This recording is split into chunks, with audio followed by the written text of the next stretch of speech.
চরাতে যাওয়া, আর সুন্নত হলো রাষ্ট্রনায়ক হওয়া।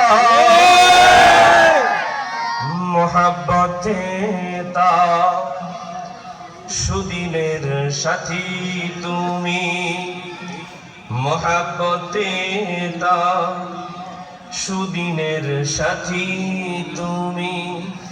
দূর দিলেও তার পাশে থাকো কি আরো কিছু সুন্নাত আছে তুমি জানো কি? জানলেও জীবনে কখনো তা মানো কি? সুন্নাত নয় শুধু নমনীয় আলাপ, সুন্নাত